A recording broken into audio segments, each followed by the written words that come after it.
안녕하세요. 저는 군대를 갓 제대하였고 남들과 마찬가지로 평범한 일반인 20대 후반의 남자입니다. 특별하게 다른 거라고 한다면 제 엄마는 엄청 젊어요. 21살에 저를 낳았다고 들었습니다. 요즘은 평균 30대에 결혼한다고 치면 저는 정말 일찍 태어난 거였죠. 그리고 우리 아버지는 저와 제 엄마와 같이 살지 않았습니다. 그냥 결론부터 말씀을 드리자면 아버지에게는 부인이 셋이나 있으셨거든요. 저희 집안이 아들이 무척 귀한 집입니다. 아버지는 본처와 둘째 부인에게서 딸을 6이나 낳았고 나는 셋째 부인의 아들입니다. 아버지는 돈이 무척 많은 사람이고 부인들에게 집을 한 채씩 사주어 그 집에서 아버지의 자녀들이 살고 있습니다. 그것도 새 집이 나란히 있고 우리 엄마는 아버지의 부인들 중에서 제일 어리고 피부톤이 제일 하얗습니다. 아버지는 일주일에 3번은 오셨습니다. 아버지는 키가 184cm입니다. 게다가 남성미도 넘치셨었죠. 엄마는 아버지의 방문을 준비하는 낙으로 살고 있는 듯 했어요. 아버지가 좋아하시는 음식, 아버지가 좋아하는 음악을 틀어놓고 아버지만 기다렸으니까요. 아버지는 유일한 아들인 나에게 교육비를 아끼지 않으셨고 나는 열심히 공부를 해서 엄마와 아버지에게 인정받는 낙으로 살았습니다. 사실 그것은 생존 본능이었어요. 6명의 누나들은 나를 시기했고 미워했습니다. 지나가기만 해도 노려봤어요. 특히 작은 엄마는 나를 안 보이는 곳에서 밀치기도 했습니다. 그런 일을 당했을 때 엄마에게 바로 말하지 않은 것은 아빠를 나눠 가진 큰엄마, 작은엄마의 스트레스를 나도 이해할 수 있었기 때문이었습니다. 할머니는 설에 나에게 가장 많은 세뱃돈을 주셨고 나에게 이 집안의 사업을 이어받을 유일한 장손이라며 계속 열심히 공부하면 많은 것을 물려줄 것이라고 호언장담하셨다. 그때 누나들의 표정을 잊을 수 없어요. 자기들이 물려받을 재산을 저 어린 놈에게 준다고 하며 복기에 찬 그 눈빛을 말입니다. 그 당시 유일하게 웃고 있었던 사람은 아버지와 젊고 예쁜 내 엄마뿐이었어요. 아버지는 월수 금요일에 우리 집에 오셨고 기분 좋게 저녁 식사를 한 후 나에게 일찍 자라고 했습니다. 나는 두 분이 뭘 하려고 하는지 다 알고 있음에도 불구하고 아버지의 말을 들어줄 수밖에 없었어요. 아버지는 엄마에게 젊은 부인과 일을 치르니 젊어져서 좋다며 매일 와서 같이 살고 싶은데 조강 지쳐버리면 벌 받는다고 미안하다며 엄마의 머리를 쓰다듬고 가셨습니다. 나는 엄마 옆에서 곤히 잠든 척했고 아버지는 매번 내가 잘 자는지 확인했습니다. 엄마는 쟤는 한번 잠들면 옆에서 대포를 쏴도 못 들어요 라고 했습니다. 사실은 그렇지 않았어요. 그냥 잠든 척 하고 있었을 뿐이었죠. 엄마는 나를 잘 키워서 아버지 사랑을 독차지함과 동시에 아버지 재산을 많이 차지할 생각을 하고 있었어요. 너무 속보이는 엄마가 여우 같다고 생각했지만 한편으로는 그런 의지를 가지고 사는 젊은 엄마가 안 돼 보이기도 했습니다. 그러던 어느 날 엄마와 아버지가 드라이브를 하다가 교통사고가 났습니다. 엄마는 크게 다쳐서 요양병원에서 살고 계신 지 벌써 8년이나 되었던 거죠. 아버지는 운이 좋아 몇 주간 입원 치료를 받고 쾌차하셨습니다. 나는 엄마가 없어 큰엄마의 도움을 받아 끼니를 해결했고 아버지는 그런 나를 더 안쓰럽게 여겼어요. 큰엄마에 대해 설명하자면 딱 봐도 맏며느리감입니다. 퉁퉁한 몸매에 넙대대한 얼굴, 호탕한 성격의 소유자이십니다. 딸 넷을 낳고 아버지의 본처라는 지위를 이용해 명절 때 작은 부인들에게 일을 시키고 나중에 용돈을 몰래 주기도 했어요. 당근과 채찍을 적절하게 쓸 줄 아는 스타일이었지요. 게다가 내가 미울 텐데 나에게 늘 친절했습니다.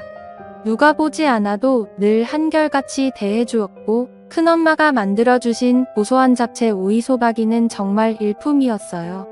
내 존재가 무척 신경 쓰일 텐데 나에게 잘해주시는 큰엄마를 의지하게 되었습니다. 어느 날 엄마에게 면회를 갔다 온 후 차도가 없는 엄마를 생각하며 시무룩한 표정으로 집에 앉아 있는데 큰엄마가 술에 취해 반찬을 들고 오셔. 정씨가 힘내. 내 엄마는 반드시 회복할 거야. 희망을 잃지 마 하면서 내 등을 두드려 주었어요. 그런 큰엄마의 따뜻한 마음이 느껴져 큰엄마를 부둥켜 안고 울었습니다. 큰엄마는 나를 안아주고 마음껏 울라고 하셨습니다. 나는 그때 대학생이었고 2달 뒤에 군입대를 앞두고 있던 때였습니다. 큰엄마는 그러지 말고 우리 술 마시자고 했고 나는 냉장고에서 막걸리와 안주를 챙겨 나와 식탁에 마주 앉았습니다. 큰엄마를 다시 보니 은근 남자의 마음을 이해해주는 포근한 성격이었어요. 나는 용기를 내서 말했습니다. 큰엄마, 오늘 큰엄마를 꼭 껴안고 자고 싶어요 라고 말입니다. 큰엄마는 엄마 품이 그리운데 엄마는 병원에 누워서 아들도 못 알아보고 있으니 얼마나 속상하니 큰엄마가 안아줄게, 같이 자자고 했습니다. 나는 큰엄마의 따뜻한 마음씨에 감동했고 큰엄마 손을 잡고 내 방으로 들어갔어요. 큰엄마는 나를 안아주었고 나는 큰엄마의 가슴에 얼굴을 파묻고 눈을 감았어요. 그런데 큰엄마가 조용히 말을 시작했습니다. 내 아버지는 내가 태어난 이후에 나를 한 번도 안아주지 않았어. 나는 매일 아버지를 기다리는데 내 아버지는 일주일에 3번은 너희 엄마한테 갔고 나머지 3일은 작은 엄마한테 갔지. 딱 하루만 나랑 같이 지냈어. 하지만 방은 따로 쓰고 있어. 남들은 내가 안방마님이고 너희 아버지가 죽으면 그 재산이 거의 다 내 것이 될 거라고 하는데 나는 그 말을 믿지 않아. 아버지는 너에게 재산을 몰아줄 거라고 하더라도 그 말이 너무 서운해서 미칠 것 같아.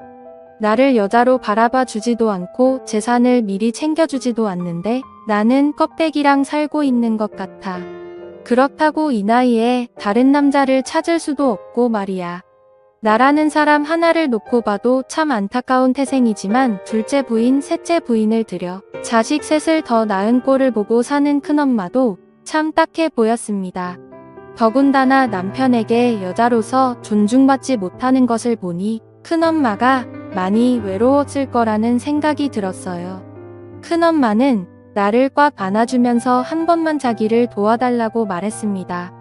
오죽하면 나에게 그런 말을 하겠는가. 나는 30살이나 차이가 나는 큰엄마를 위로해 주고 싶었습니다. 결국 저는 큰엄마의 부탁을 들어주게 되었죠. 처음에는 잘 몰랐지만 나와 은근 잘 맞는 것 같았어요. 이후 큰엄마는 내게 정말 고맙다고 말하면서 수표 2장을 쥐어주고 집으로 돌아갔습니다. 큰엄마의 한 맺힌 인생을 생각해보니 가엾기도 했고 중년 부인의 매력을 알게 되니 만감이 교차했습니다.